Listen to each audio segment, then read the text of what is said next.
Okay, so you might recognize some of the people up there. Charles Dickens, Maya Angelou, Lord Byron, Stephen King. A lady who used to write naughty pornographic novels in Berlin called Anais Nin, Neil Gaiman, some guy called Shakespeare. And if there's anyone here that doesn't recognize the lady in the top left-hand corner, I'd be amazed, because that's J.K. Rowling. These people all did something that was a little bit out of the ordinary for the great mass of mankind. They've left something behind them that it will resonate, has resonated with future generations, or will resonate. So they've achieved just a tiny little bit of immortality in their lives. Do you want to do the same thing? Is there anybody here who wants to be an author? Hands up. Come on, audience interaction time. I want to be an author. Anybody else? Yeah? Okay. He looks a bit tired and worn out, doesn't he? There's a reason for that. The life of an author is not necessarily an easy one. For a start, most authors make the kind of money that would compete with the national minimum wage per hour. You know, you spend a lot of time on your own, writing, thinking stuff up, looking out the window, and a lot of people actually don't get published, so it can be tough. On the other hand, if you had 100 of my compatriots here, I belong to something called the Historical Writers Association. We have about 200 members. I meet about 100 of them every 6 months. If they were here, they'd be telling you all the things that are tough about being an author. They'd also be telling you what a brilliant way it is to spend your life. That kind of creativity is really, really enjoyable. Now, those who put your hands up, surely you're too young, aren't you? I mean, would you expect to get published at 16, 17? Well, that guy got published at 22. That's a chap called James Aitchison. He wrote a book about the Normans invading England. And he got published just after he left university. Okay, so he was almost grown up. This guy got picked up when he was 20. Henry Venmore Rowland. Staring down from his treehouse at you. That guy wrote about AD 69, the year of the 4 emperors. And he was good enough to get picked up while he was in his 3rd year at university. And this lady trumps the pair of them, and that's a lady called Helen Oyoyemi. She got picked up by my agent at the age of 17. She was still going to school. She wrote a story. It's the most beautiful, haunting story. I recommend you read it. And she made a lot of money very early. And more to the point, she got her work out there before she got to the age of taking her A-levels. So actually, you are not too young to be a creative writer. It's quite rare to get published at that age, but it can be done. And the rules to do so are fairly simple. Does anyone here play Warhammer? Everyone's going to go, no, now. Okay, Warhammer, it's a war game beloved of teenagers and slightly older men as well. There's 2 reasons why this is relevant, because there are a set of rules that you will need to follow if you want to get published. But also, Warhammer largely depends on dice. It depends on luck. And to be frank with you, if you follow the rules, you're still going to need a chunk of luck. But following the rules will make you more lucky, and working hard at it will make you more lucky. So what are the rules? Number 1, you have to get something written. Right? It's no good thinking, I'd love to be an author, and then not actually doing much about it. So my recommendation to you, no matter how you do it, whether you write on a computer or you talk to a dictation machine or you want to use a notepad, it doesn't really matter. What you've got to do is you have to sit down every day and write. It doesn't matter what it's about, whether you've got a formed story in your head, which is brilliant. I mean, the way it works for me is I go to bed thinking about my book, and I wake up in the morning, and while I'm shaving or having a shower, I'll have an idea, and that'll get me writing. But whatever works for you, you have to write every day. If you don't practice your craft, then it's not going to get stronger. And my second piece of advice, along with that, is you have to read. Okay, so you people who want to be authors, do you read a lot? Yeah? Okay, you have to read all the time. I was trying to get published when I was 25, and it wasn't really good enough. And I was trying to get published when I was 35. and it was nearly good enough. And I got published at about 45. I'm convinced I never took a creative writing course, never went anywhere near any kind of professional education. What I did was I read and I read and I read all the time. I must have read 5,000 books in that time. And that, I think, is a lot of the secret. You have to read what other people have written, and that will teach you almost subconsciously about sentence structure and how to tell a story over the course of 100,000 words or more or less. And it will teach you the most important thing, and I'm going to give you a real secret here. So if you really want to be a writer, listen carefully. It'll teach you to show, not tell. Yeah, you read that in all the professional writing guides, show, not tell. What it means is, if you spend half a page as the narrator telling your audience what's going on, you're kind of getting it wrong, because they don't want to hear your voice. Yeah, they want to hear your characters. And so I think it took me from 35 to 45 to learn that fairly simple lesson, which was, if you, the narrator, are there for much more than a sentence, then you're intruding on the story. So show, not tell. Use your characters to tell what's going on. So you've focused, you've concentrated, you've got it written. It's 100,000 words or so of something lovely. Get those. Okay? And by the way, I have no agency with Amazon, but seriously, get those. Get yourself a copy of the Writer's and Artist Yearbook, the most up-to-date one you can.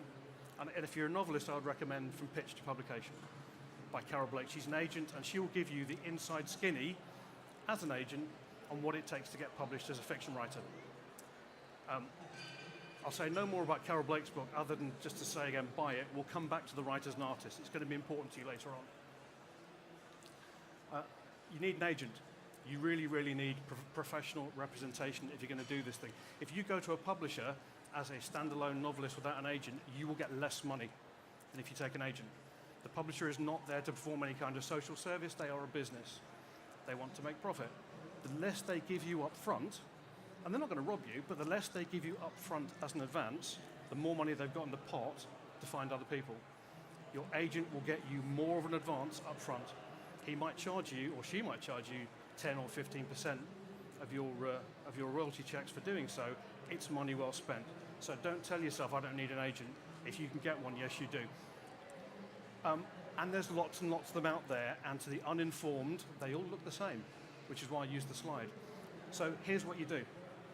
You've got it written, you take your first 3 chapters, you get the Writers and Artists Yearbook, 2000 and whatever it is, and you use the section there on agents to find as many agents as you want to send it to who like your specialisation. You want to write historical fiction? Look for an agent who'll do HF. You want to write a thriller? Look for someone to take a thriller. You want to write young adult?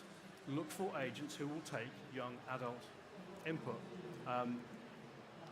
What I did was I picked 6 of them, and I sent 3 chapters and a synopsis, which is what Carol Blake will tell you to do, and I sent that to all 6 of them at once. The rules tend to say you should do it one at a time. I disagree, yeah, because it can take them weeks to come back to you with a no thank you, and you don't want to wait weeks to send it off to the next one. So bear in mind, the agent is not there to give you any kind of writing advice. You want to get feedback, give it to some friends to read. Or the agent, if they don't like it, and they frequently won't, is going to say, it's not for me. You'll get lots and lots of knockbacks. Deal with it. When all 6 of them, if you send 6, have come back saying no, pick another 6 and do it again. Yeah, and don't stop. Keep on writing, keep on improving what you do, but don't stop until you get someone come back and say, I'm interested.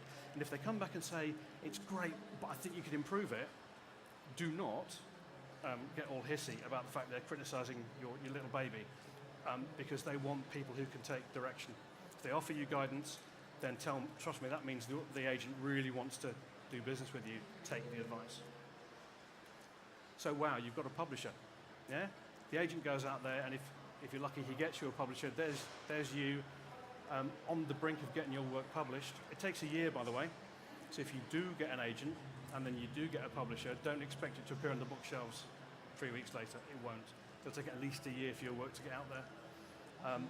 In that publishing process, there'll be an editor. That editor's in a far grander office than mine is. Mine's in a cubbyhole in Euston. Your editor will give you advice. Having purchased your fictional property, the editor will tell you how they want to change it. Now that can be the start of a debate, but you have to listen once they've paid for it.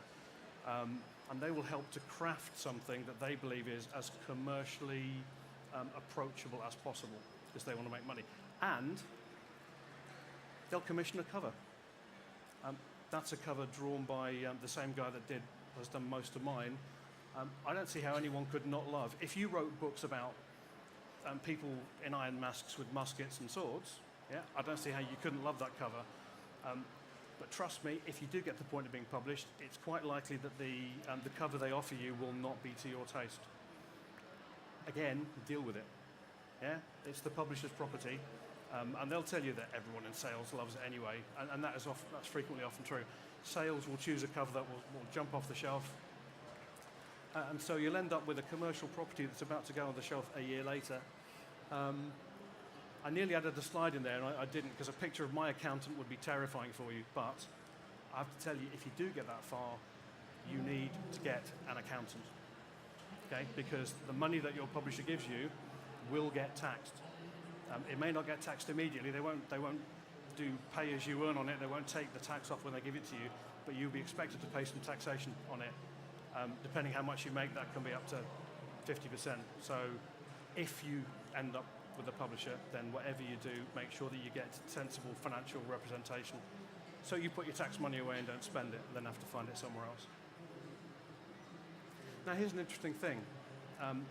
Unlike Charles Dickens' day, where you either got published or you didn't, you can now self-publish.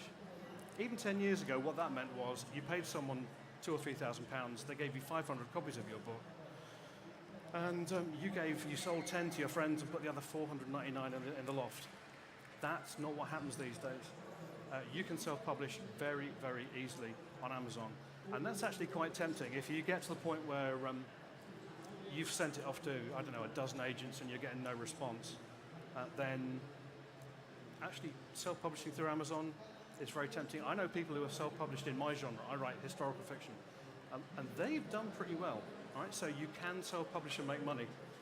I really don't know. We're at a point in time where I don't know if self-publishing is the right thing for a new author to do or not. Anybody here heard of a book called 50 Shades of Grey? One or two of you? Yeah, self-published. Self-published, and a few months later, Random House turned up on the lady's agent's doorstep and gave her £1 million for the trilogy. Yeah? That's kind of nice. The book probably wouldn't have found a mainstream publisher if that hadn't happened. It wasn't the kind of book that was going to get picked up easily by a publisher or an agent. So self-publishing can be a way to get something to market. And I'm not at all sneery about self-publishing. I think it's a brilliant development. It means that a lot more writing is getting to a lot more people. Just think carefully about it. And my personal view is, if you can get your book taken up by an agent and then picked up by a publisher, at this point in time, that's probably better than self-publishing. My view in 5 years' time might be different. But whatever you do, please, whatever you do, you have to keep going. Now, I will bore you for 2 minutes with my personal story, just to teach you how you have to persevere. So at 25, I was writing books about the Vietnam War. They weren't fiction, they were historical. And I got plagiarized by a magazine. They stole my work, and I got a little bit of cash, but nobody wanted to publish it. It wasn't commercial. At 35, I wrote quite a good thriller. I still think it's a good thriller, and I'm going to get it published one day. I got an agent who went as far as saying, yeah, we love your main character, but the rest of it's a bit cardboardy. Could you write another one? That was a bit of a shock. So I wrote another one, and they came back and said, no, we don't like it. And then I got a bit, it's easy to get bored with being rejected, yeah? So part of my lesson is, don't allow yourself to get bored of being rejected. Rejection is part of the publishing process.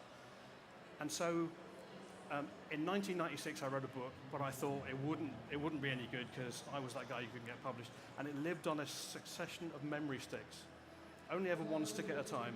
in my pocket, going from job to job to job, because I still got a day job, I'm a management consultant, and in all that time, if I'd lost my memory stick, I would have lost my first book. So whatever you do, back it up, yeah, because you might not be so lucky.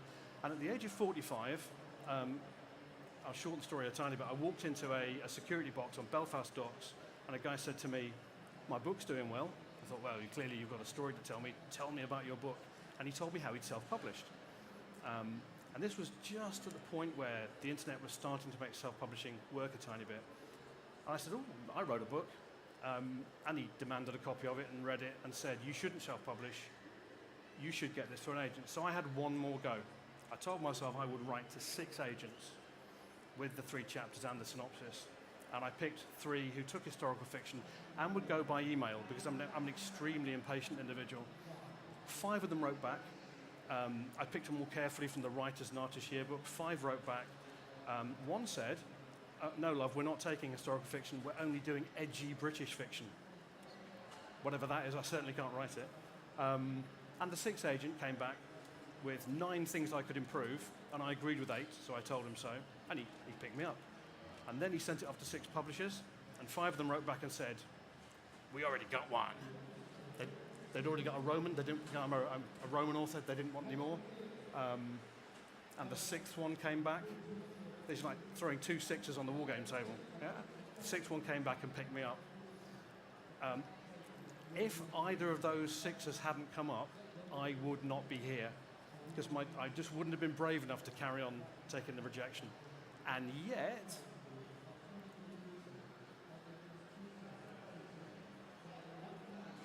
I've actually written 8, but the 7th one comes out in a couple of months' time, and the 8th one isn't really finished yet.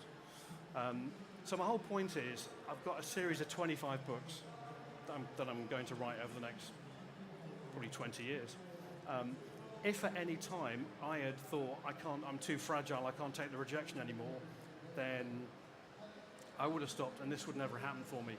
And whilst I still have a full-time job, and let me encourage you, if you're thinking of being a full-time author, my advice would be, get the best qualifications possible. Don't depend on this stuff, yeah? But keep on going with that in your spare time. There are no barriers to entry. You don't have to have an English degree or a creative writing certificate. You just need to listen to your internal voice and write down what it tells you. And as long as you're persistent, then that sort of thing could be you. And so I heartily encourage you, just keep writing and get it printed. Be done. Thank you.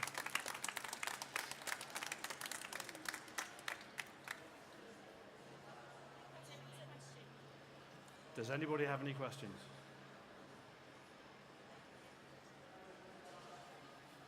Do you make a living out of writing now? I could. Do I make a living out of writing now? I could. But I've got an expensive sports car habit. And my wife believes that money is for spending, not for saving. It would be a struggle. With what I get paid, yeah, you only get paid, you get paid what they earn you.